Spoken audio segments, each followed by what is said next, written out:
There are certain fighters in the UFC who have lost to a certain opponent twice, but they may never get a third chance to fight them again. So here is 10 fighters who may never get a third fight. Number 10.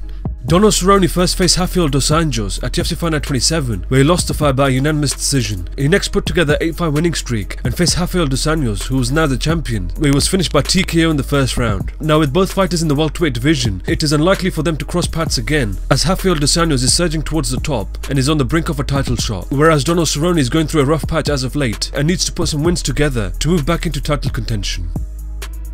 Number 9. Mark Hunt first faced Alistair Overeem at Dream 5 in 2008, where he lost the fight by submission via a key lock in the first round. Both fighters would later make it to the UFC, where they met for the second time, where Alistair Overeem won the fight by knockout in the third round. A third fight is unlikely to happen, as they only just fought recently, and Mark Hunt is near the end of his career and will retire as soon as his contract is up. Number 8. Helen Brown first faced TJ Dillashaw for his first official title defense at UFC 173, where he was brutally beat down and was finished by TKO in the 5th round. He would next defeat Mitch Gagnon by an arm triangle choke in the 3rd round at UFC Fight Night 58, where he would then face TJ Dillashaw for the title again, where he was finished by TKO in the 4th round. There is a very slim chance of both fighters fighting again, as TJ Dillashaw is at the top of the division, whereas Helen Brown has struggled to put some wins together.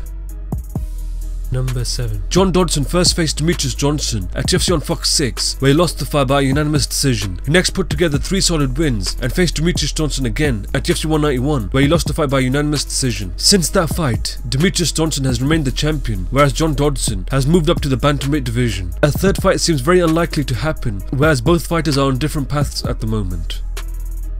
Number 6. Stephen Thompson first faced Tyron Woodley at UFC 205, where after a very close fight, the fight was ruled a majority draw. The fight was immediately booked again for UFC 209, where Tyron Woodley won by a unanimous decision. A third fight between both fighters doesn't seem likely to happen, as their second fight was a very slow-paced fight and it wouldn't interest the fans to see it again. Number 5. Clady Agudelo first faced Joanna Jędrzejczyk at UFC on Fox 13, where after a very close fight, the split decision was given to Joanna Jędrzejczyk. Clady Agudelo next defeated Jessica Aguilar at UFC 190 and faced Joanna Jędrzejczyk at the Ultimate Fighter 23 finale, where she lost the fight by unanimous decision. Since that fight, Joanna Jędrzejczyk has cleaned out the division, whereas Clady Agudelo has put together 2 solid wins. As of right now, a third fight is unlikely to happen, as Clady Agudelo has lost twice to Joanna Jędrzejczyk and needs to win more fights to earn a third fight in the future.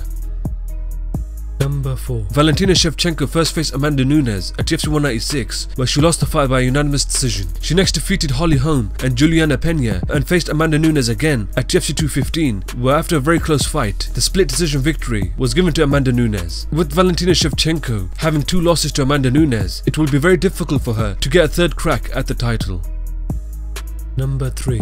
Anderson Silva first faced Chris Weidman at UFC 162, where he lost the fight by knockout in the 2nd round, losing his middleweight title. He was given an immediate rematch at UFC 168, where he lost the fight by TKO leg injury and was sidelined for 2 years. As of right now, Anderson Silva is 42 years old and is nearing the end of his career. Chris Weidman is still young in the sport and has a lot of potential to do big things in the sport. With both fighters going different directions in the sport, it is highly unlikely that the third fight happens in the future.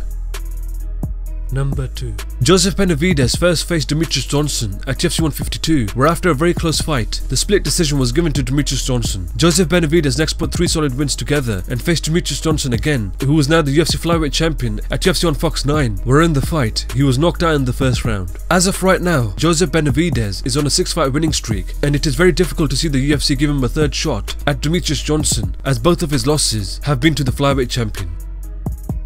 Number 1. Daniel Cormier first faced John Jones at UFC 182, where he lost the fight by a unanimous decision. After John Jones was stripped of his UFC light heavyweight title and was suspended, Daniel Cormier fought Anthony Johnson for the vacant title, winning the fight by a rear naked choke in the 3rd round, becoming the world champion. He would successfully defend his title against Alexander Gustafsson and Anthony Johnson again, where he would finally get his rematch against John Jones at UFC 214. In the fight, Daniel Cormier lost the fight by knockout in the 3rd round, losing his title. After the fight, John Jones tested positive for banned substances and will likely face a lengthy suspension. Daniel Cormier is now at the age of 38 and has mentioned that he will not be fighting when he hits the age of 40. By the time John Jones is cleared to return, Daniel Cormier may have already retired. A third fight between both fighters may never happen.